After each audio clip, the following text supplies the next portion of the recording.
Sawadika, bonjour à tous, bienvenue sur une nouvelle vidéo sur ma chaîne Kathleen à Phuket. Aujourd'hui une vidéo parole d'expat et j'ai un invité avec moi, j'ai Gilles. Bonjour Gilles. Bonjour, ça va les caps. Et au fait Gilles, donc ce n'est pas quelqu'un qui vit à Phuket, donc je trouvais ça intéressant de l'avoir sur la vidéo aujourd'hui. Il va nous expliquer un petit peu son expérience et sa relation avec la Thaïlande et donc ce qu'il fait ici. Donc déjà tu peux te présenter, donc nous dire quel âge tu as et qu'est-ce que tu as comme occupation ici. Voilà, donc je suis Gilles, j'ai 57 ans et donc je vis ici bientôt dans quelques jours, en Thaïlande, oui. Je vis en Thaïlande, pas Phuket, oui, en Thaïlande, depuis bientôt un an, dans quelques jours. Alors déjà, il va nous expliquer, voilà, Gilles, comment ça se fait qu'on se connaît, parce que c'est vrai que ça fait pas longtemps qu'il est en Thaïlande, et non, il habite pas à Phuket. Donc comment tu nous as connus, Gilles? Alors, moi et Serge. En fait, j'étais encore sur Bangkok, et par une vidéo, j'ai regardé une vidéo, et j'ai rencontré une vidéo de Kathleen à Phuket. Il est tombé sur une vidéo YouTube. Qui justement parlait de Phuket et puis de Serge, son mari, qui est un coach autant diététique que sportif. Ouais. Et puis du coup, je me suis dit, tiens, pourquoi pas, j'ai quand même quelques kilos en trop depuis très longtemps, depuis toujours presque. Et pourquoi pas, j'aimerais essayer, parce que déjà, je ne faisais pas de sport, donc j'avais envie de parler à quelqu'un qui puisse m'aider à faire du sport et m'entraîner. Et donc, j'ai contacté Serge et Kathleen aussi, ouais. Et puis je suis venu ici, j'ai passé 10 jours avec eux, et j'ai commencé cette aventure de perdre du poids et de regarder ce qu'on mange aussi, parce que c'est assez important. Ce qui est rigolo, c'est qu'il nous a envoyé un petit message en disant voilà, je serais intéressé pour faire une remise en forme, perdre du poids et tout ça. Et donc Serge l'a eu au téléphone et il a dit ok, ben vous prévoyez ça pour quand? Il fait ah non, mais j'arrive la semaine prochaine. Ouais, ah d'accord. Et il était sur Bangkok et donc en effet, il est arrivé quelques jours après sur Phuket et tu as attaqué directement avec Serge. C'était il y a combien de temps? C'est à 4 C'était début juillet, 4-5 mois, 4 mois et demi. Et entre-temps, donc du coup, Gilles a continué d'être suivi par Serge quand il est rentré sur Bangkok et ensuite sur Pattaya. Et en tout, maintenant, tu as perdu combien? Je suis à 16 kilos de perdu. 16 kilos. Et je fais du sport, enfin j'ai appris beaucoup de choses. C'est énorme.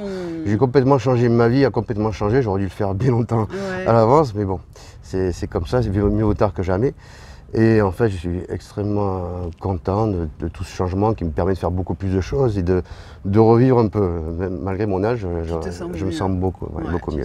Vraiment, mais c'est vraiment il faut vraiment se baser sur la nourriture, le sport. C'est tout un. On ne peut pas faire une chose, faire du sport et dire tiens, je vais maigrir. On ne peut pas maigrir autant si on ne regarde pas tout comme Serge a pu m'apprendre. Ouais. Et donc là, au fait, il est toujours en contact avec Serge toutes les semaines. Et puis là, il a dit, écoute, je vais redescendre sur Phuket pour faire un petit bilan aussi, puis en même temps passer quelques jours ici. Et donc voilà pourquoi il est là. Et là, nous sommes à un hôtel qui est très sympathique. Je vous mettrai les détails en bas parce que franchement, il est sur Chalong et il est. Ouais, c'est très bien. En plus, à côté de. Très correct, pas cher et vraiment un style un peu sympa. Donc pour nous parler de ton expérience, toi, de fraîchement expatrié, parce qu'au fait, ça fait qu'un an, tu viens de dire que ça fait que. Oui, ça va faire un an, juste. Donc toi, tu avais choisi la Thaïlande, pourquoi? C'était quoi? Pourquoi tu as décidé de partir en Thaïlande? Alors en fait, j'ai quand même plus de 20 ans d'expatrié et... Tu as vécu à quel endroit? J'ai vécu à Ibiza, en Espagne, pendant près de 20 ans. Ensuite, je suis parti au Maroc, j'ai vécu à Marrakech durant 2 ans. Ensuite, je suis parti un peu en Amérique du Sud, Colombie, le Brésil. Après, je suis parti pour d'autres raisons en Bulgarie un petit peu. D'accord. Et l'Asie, je ne connaissais pas du tout. Je n'étais jamais venu ni en Thaïlande, ni Tu étais attiré ou pas vraiment par l'Asie? J'ai toujours été attiré. Et puis c'était vraiment, je sais pas, mon film disait qu'il fallait que tu y ailles, quoi. Et donc, j'ai choisi la Thaïlande parce que j'entendais. La Thaïlande est toujours un pays du sourire et tout ça. Donc, c'était assez attirant. Et puis voilà, je suis venu directement en Thaïlande pour la première fois. T'as débarqué où, à Bangkok? J'ai débarqué à Bangkok. D'abord, puisqu'on était en plein Covid, j'ai eu 15 jours de quarantaine. Ensuite, j'ai booké un Airbnb dans une tour, un condo, comme on appelle ici, de Bangkok, plein centre. Et donc, j'ai commencé ma vie ici, quoi. Je connaissais personne, ni je connaissais la Thaïlande non plus. Donc, quand je suis sorti de l'hôpital, c'était un petit peu... de l'hôpital de la... non, pas de l'hôpital, de l'hôtel de quarantaine. Mais pour moi, c'est... oui, parce que tu as tout le monde en cosmonaute autour de toi, donc c'est assez... Et donc, je suis sorti de là, et puis voilà, j'ai découvert la Thaïlande, Bangkok surtout, qui est quand même une ville extraordinaire. Ça t'a plu, Bangkok? Bangkok, oui, parce que c'est une ville extraordinaire, et puis elle est assez facile à vivre aussi. J'ai pas l'habitude de vivre en ville, j'ai jamais trop vécu en ville. Je suis vécu sur une île pendant 20 ans dernièrement. oui. Et puis en revanche, je vis dans le sud de la France. Donc, mais c'est assez prenant et c'est une ville assez sympa. Et puis donc voilà, j'ai commencé à vivre ma vie, à connaître un petit peu de monde et tu t'es dit après que tu voulais... Alors toi, tu es venu avec quel visa au fait? Alors moi, je suis venu avec le visa élite parce qu'on parle de novembre 2020. Et c'était les premiers visas qui étaient acceptés ici. Et moi, comme j'étais dans une phase où je cherchais à m'installer quelque part, j'en avais un peu marre de tourner en rond en attendant que le Covid passe. Ouais. Et donc j'ai pris un visa élite pour pouvoir venir ici, puisque c'était les premiers visas qui étaient acceptés avant les visas retraite. Bon, ici, les visas retraite, c'est à partir de 50 ans, donc j'aurais pu les avoir aussi. Mais bon, c'était les premiers visas, donc j'ai opté pour cette option. Et qui est quand même assez pratique, parce que du coup, j'ai 5 ans de visa. Oui, tu as 5 ans. J'ai juste à valider le tampon une fois par an, mais je ne suis même pas obligé de sortir pour renouveler le tampon. Donc c'est assez pratique, et puis on a quand même une aide assez importante. Oui, tu es pris en charge. Ouais, pour des comptes en banque, tout ça, tout de suite. Bon, c'est moins galère de faire toutes les démarches. Bon, avec ça coûte de l'argent aussi, mais bon, finalement, après, quand on regarde tout, c'est pas si cher que ça par rapport à l'aide que tu peux avoir. C'est ce que j'avais dit aussi avec Serge. On avait calculé nous ce que ça nous coûte la société à l'année, et au fait, si Serge n'avait pas un business où il a besoin d'avoir du monde et d'être officiellement travaillé en Thaïlande, si on travaille de chez soi ou qu'on est ici à la retraite, c'est vrai que le visa élite, c'est pas si mal et c'est pas forcément hors de prix, je trouve. Non, oui, parce que sur 5 ans, et puis en plus, tu peux le renouveler pour 20 ans, enfin 15 ans de plus pour le même prix des 5 ans, une fois que tu l'as. Ouais. Donc, bon. C'est un calcul à faire. Oui, c'est un calcul à faire. Et d'ailleurs, j'ai rencontré pas mal d'expats qui ont le visa élite et qui pensent le renouveler pour 15 ans de plus, quoi. Parce qu'ils ont un prix aussi plus intéressant. D'accord. Et donc toi, après, une fois que tu es arrivé à Bangkok, tu t'es dit, bon, alors ici, tu voulais faire quoi? Ton but, c'était d'être à la retraite, de profiter ou de continuer à travailler, de faire quoi? Oui, moi c'était de profiter de visiter le pays et puis de voir s'il y avait des opportunités aussi, plus en investissement, parce que bon, travailler, peut-être plus là je travaillais, puis j'ai pas trop ici, c'est pas facile. Tu pourrais travailler, avoir ta société, travailler de chez toi, continuer à la gérer à distance. Voilà, mais ça je continue. Bon, j'ai toujours une petite société que je continue à gérer pour si je fais des prestations en tant que comptable ou intermédiaire, ce que je faisais avant, médiateur. Mais en fait, ici, j'ai commencé. Donc, mon but, c'était d'abord d'avoir mes permis de conduire. Donc, j'ai tout fait. Donc, c'est pour ça que j'étais bien sur Bangkok, parce que je pouvais faire tous les documents. C'était assez facile ici. C'est pas si compliqué que ça. L'administratif est permis de conduire, pourquoi? Parce que toi, c'est la moto. La moto et la voiture. Donc, j'ai passé les 2 permis la même journée. C'était assez bien.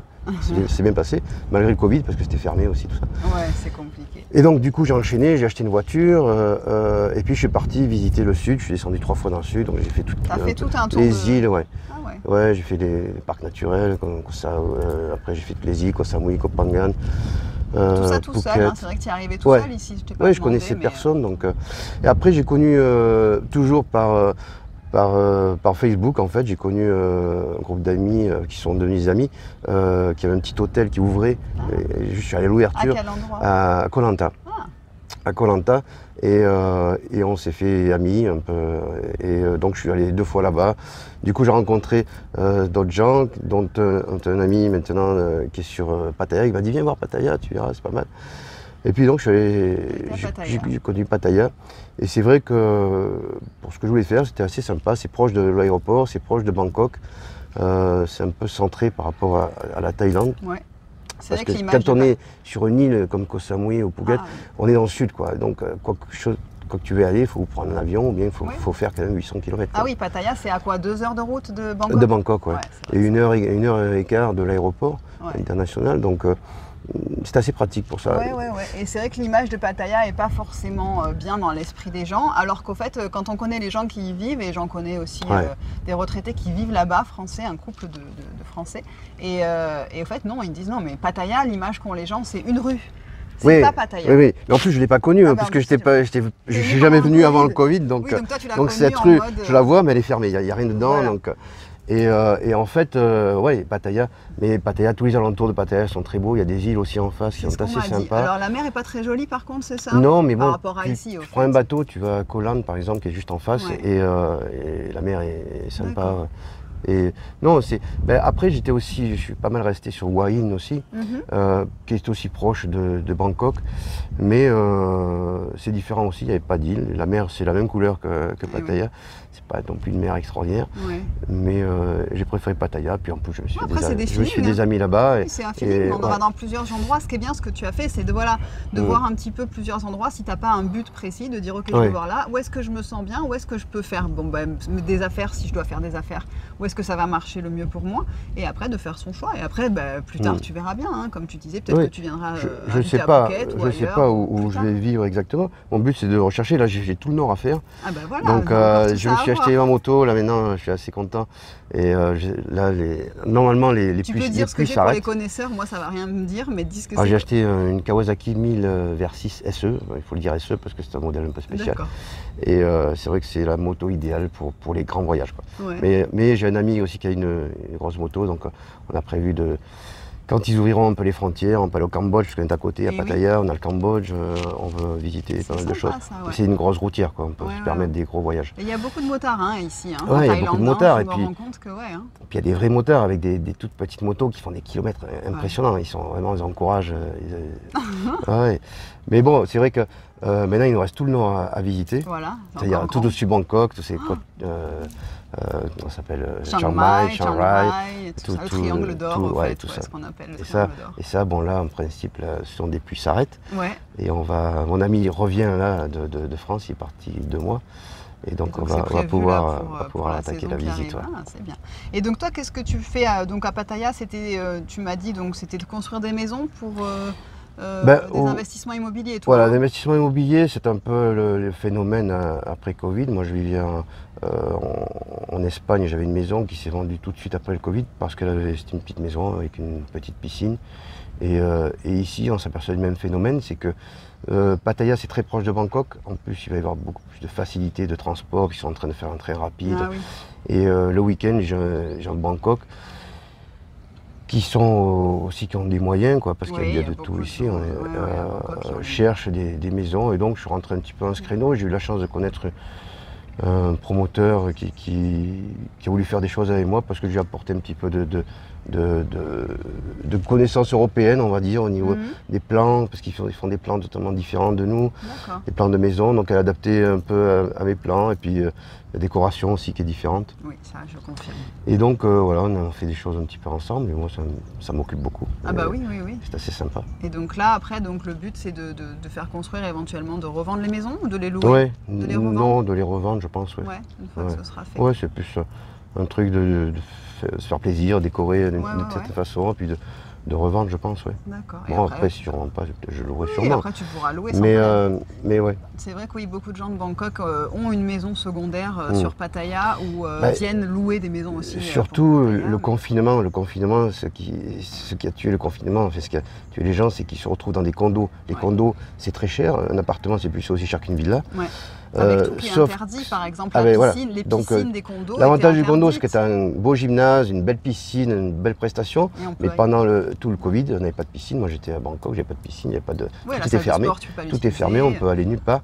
Et donc, ils se sont retrouvés en fait dans leur petit appartement, sans balcon souvent, parce que c'est des tours énormes. Et là, ils ont commencé à réfléchir et se dire, finalement, pour le même prix, tu as une maison à 2 heures d'ici.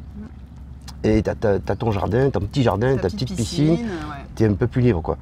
Et donc c'est ce qui fait qu'il y a beaucoup de gens de Bangkok qui cherchent aussi à avoir une maison secondaire c'est vrai, sur Pattaya. C'est un peu comme les gens de Paris, j'entendais quand on regarde les infos que Paris a aussi, à cause du confinement, perdu beaucoup de gens qui sont partis s'installer à la campagne parce que ce confinement-là les a stressés et ils se sont dit je ne peux pas vivre dans cette case change complètement tout le temps, quoi. Donc c'est un peu le même effet qu'il y a eu aussi ici à notre échelle, mais c'est ce qui s'est passé. Et donc toi, Gilles, tu penses quoi de la vie en Thaïlande en général, que ce soit à Pattaya, à Bangkok ou là à Phuket? Comment tu te sens ici? Moi, je me sens plutôt bien, franchement, entre tout, parce que c'est assez facile, tout est assez facile.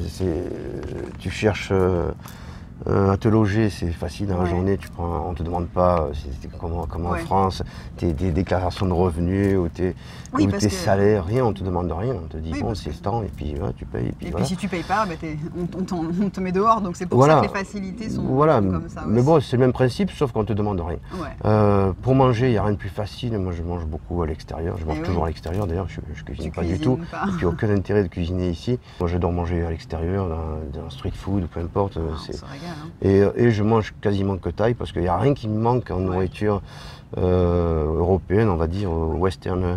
Ouais, western food. Et puis s'il te manque quelque chose, tu sais que c'est possible de Voilà, l'avoir aussi. voilà, dans des endroits comme Pattaya ou ici, peu importe. Ouais, on a Après, tout. en plein nord, c'est pas évident toujours pas en pareil. campagne d'avoir un steak frites, quoi. Toi, là, tu comptes rester ici sur le long terme parce que c'est vrai que tu es arrivé avec un visa de 5 ans au final, sans trop savoir si tu Sans allais connaître, rester. ouais.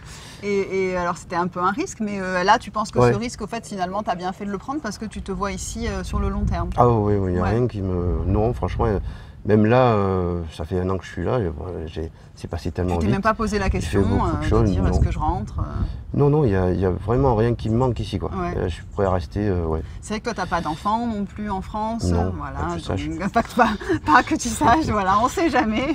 Mais donc voilà, c'est vrai que toi, tu es tout seul, tu Ouais. n'as pas d'enfant, donc aussi, il n'y a rien qui te... Non, voilà, j'ai ma soeur avec Ça, un c'est peu de normal. famille, mais bon... Tu vas rentrer là un petit peu ou tu as prévu de rentrer Non, ou pas du tout. Non, parce que je pense qu'ils vont venir dès qu'ils pourront. Ouais. Donc, non, pour l'instant, Ouais. pas du tout. C'est pas dans les projets. Et non, c'est passé tellement vite que je crois que les 5 ans, ils vont passer aussi vite, quoi. Ah oui, c'est sûr, là, ça va le faire sans problème, moi, je pense. Et donc toi, tes hobbies, ça va être la moto. Qu'est-ce que tu fais d'autre pendant ton temps libre? Donc, j'apprends le T'apprends thaï. le Je thaï. prends des cours de thaï. Ouais, tu as commencé. Je fais du sport maintenant, puisqu'on oui. m'oblige à faire du sport. J'ai On l'oblige. j'ai un coach qui est assez Il sévère. a le fouet. Mais bon, c'est à distance. Même à distance, il me fouette quand même. Mais non, mais en fait, c'est très bien. Et puis, j'essaie de m'occuper un petit peu, de m'intégrer un peu dans la société thaï, on va dire. Ouais, la communauté. Voilà, j'essaie d'aider un petit peu. Je travaille avec des gens qui aident un petit peu parce que Pattaya. Tu fais du bénévolat aussi, c'est ça? Ouais. Qu'est-ce qu'ils font? Ils donnent, c'est ceux qui organisent les Ben, repas. on fait faire des repas Ouais. et puis on les distribue. Il y a encore beaucoup de gens qui ont tout qui ont perdu. rien, quoi. Ouais. Et donc on les distribue. Voilà, c'est le genre de choses que j'essaie de Ouais. faire. Et puis le reste, je profite, Tu quoi. profites. Je profite de sortir, de rencontrer du monde, de découvrir, quoi. Il y a Ouais. tellement à découvrir. Ouais. Et donc toi, qu'est-ce que tu donnerais comme conseil à quelqu'un qui voudrait éventuellement s'expatrier en Thaïlande? Qu'est-ce que tu lui recommandes? Alors, s'expatrier en Thaïlande, à qui le fasse. Qui hésite, quelqu'un qui hésite peut-être, ou qui se dit qu'est-ce que je vais faire Il tout seul Et il faut vraiment pas hésiter parce que pour moi ici, il y a, déjà c'est très safe, donc on n'a pas un souci de sécurité. On est très bien accepté. On retrouve tout si on veut vraiment, si on a vraiment besoin de retrouver Des de l'européen, repères, ouais. des repères. Comment dire, et on vit tellement bien, c'est tellement. Il n'y a On se sent aucun stress. détendu, ouais. Il y a des tas de petits détails comme sur la route, jamais personne ne va klaxonner. Non. Les gens t'attendent. Enfin, il y a plein de choses comme ça qui font que la vie est vraiment C'est ça. très agréable et très zen, quoi. Mais il faut vraiment venir dans l'idée il faut pas ramener son pays ici, quoi. Ah. Il ne faut pas venir dans l'idée qu'on va retrouver toutes ces bases et ces codes ici, Oui, quoi. non, c'est pas la France. Ici, c'est totalement différent. Il faut faire un petit peu impasse sur beaucoup de choses et s'adapter un peu à ce qu'on retrouve ici, quoi. Ouais. Bon bah écoute, je crois que c'était bien sympathique de partager ton expérience Merci et que peut-être que ça va faire décider certaines personnes qui hésitent et aussi des gens qui aussi hésitent peut-être sur Pattaya, de se dire que Pattaya c'est quand même quelque chose d'un peu différent et qu'il ne faut pas rester dans cette image-là, cet a priori qu'ont les gens et que voilà, il y a plein de choses belles en Thaïlande et il ne faut pas se focaliser sur... Je crois que la Thaïlande, le Covid a beaucoup changé et que ça ne sera plus ce que c'était avant. Surtout au niveau festif, je ne pense pas que ça revienne. Moi non plus, je pense pas. En tout cas, si ça revient, ça va prendre vraiment longtemps. Voilà. Bon, en tout cas, je merci Gilles. Merci, et puis, Catherine. écoutez, si vous avez des questions, si vous avez des commentaires à dire, n'hésitez pas à me le dire dans les commentaires de la vidéo. En tout cas, abonnez-vous aussi. Hein, vous avez juste qu'à cliquer sur vous abonner. Je suis désolée, aujourd'hui, on est dans le vent et Gilles, ça va toi, moi, les cheveux. Oui, non, ça va, ça bouge pas trop. En tout cas, je vous remercie d'avoir regardé la vidéo jusqu'à la fin. Je vous souhaite une très très belle journée et puis je vous dis à la semaine prochaine pour une nouvelle vidéo. Bye bye. Bye bye.